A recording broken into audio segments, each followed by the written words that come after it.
এইবার আপনার পোলাওয়ের চাল ভাজা শুরু করে দিয়েছি।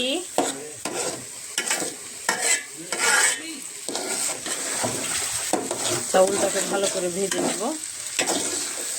আমি ভেজে রান্না করি, ভালো লাগে। অনেকে আবার পানি ফুটিয়ে চাল ছেড়ে দেয়, ওটাও ভালো লাগে, কিন্তু আমার কাছে ভাজলে মনে হয় যে সেন্ট বেশি হয়, বেশি টেস্টি লাগে। এই কারণে এইভাবে ভাজি।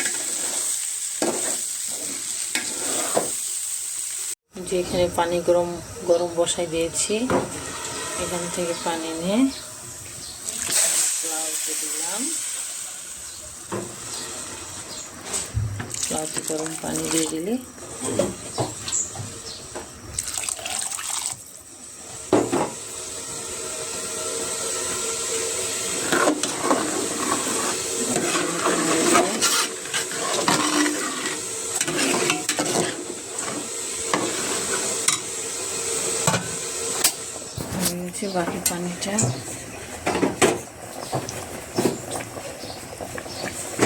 বাকি পানিটা দিয়ে দিলাম।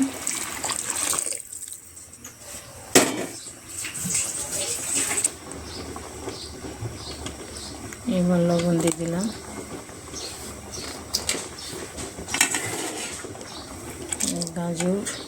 গাজর দিয়ে পোলাও রান্না করবো আজকে, এই জন্য গাজর কুচি করে নিয়েছি। গাজরটা দিয়ে দেবো পোলাওতে। গাজর দিলে কালারটাও খুব সুন্দর হয় এবং খেতেও খুব ভালো লাগে। এই যে সাদার মধ্যে কালারটাতে খুব সুন্দর একটা কালার আসে, টেস্ট আসে।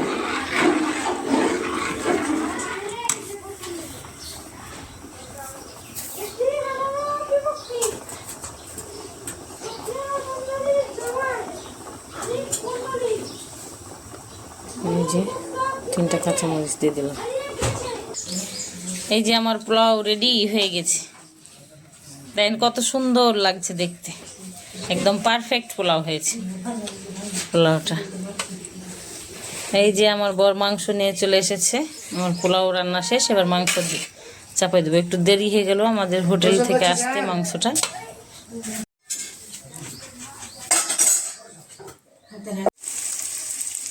জিরা ফাঁকি দিয়ে দিলাম, লবণ,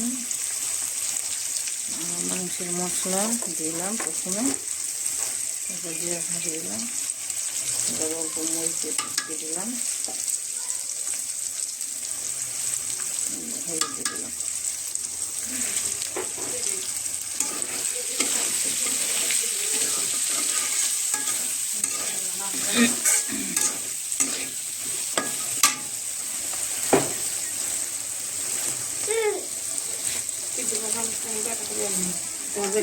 হচ্ছে মশলা, এইটা মাংসে দিলে অনেক টেস্ট হবে। মশলাটা আমি রান্না শুরু করার সময় এই পরিমাণে দিই, 1 কেজি যেহেতু মাংস, সেহেতু খুব অল্প পরিমাণে দিই। এই যে আদা রসুন, 1 কেজি মাংস, এতখানি আদা রসুন আর একটু দিয়ে দিলাম।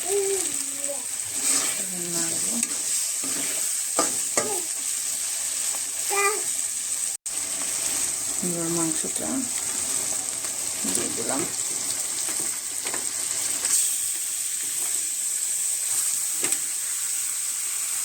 কে আমার মতো করে রান্না করেন কমেন্টে জানাবেন প্লিজ। আমি এভাবে করি, আপনারা কীভাবে করেন।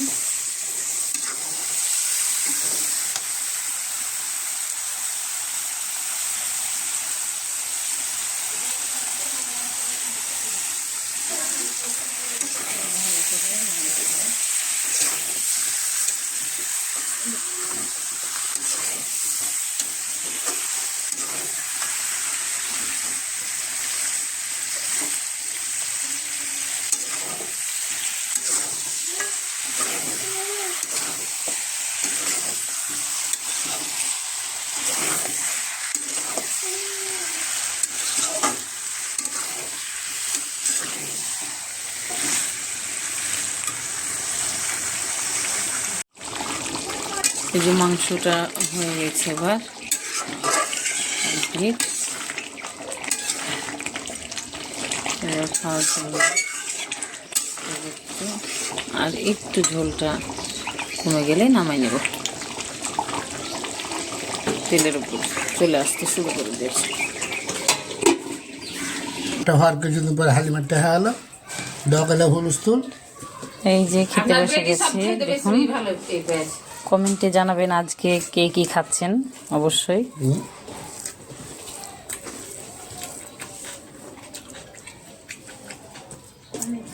যে দেখুন মাংসটা কত সুন্দর মতো সিদ্ধ হয়ে গেছে, হাতেই ভেঙে যাচ্ছে।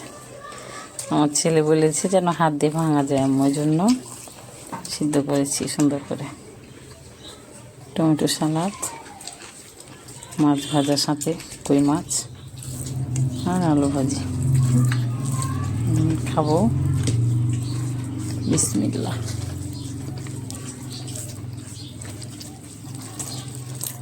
অনেক টেস্ট, মাশাআল্লাহ, খুব সুন্দর হয়েছে। নিজের হাতে রান্না, নাম করতে হয় না, তারপরে করে ফেললাম।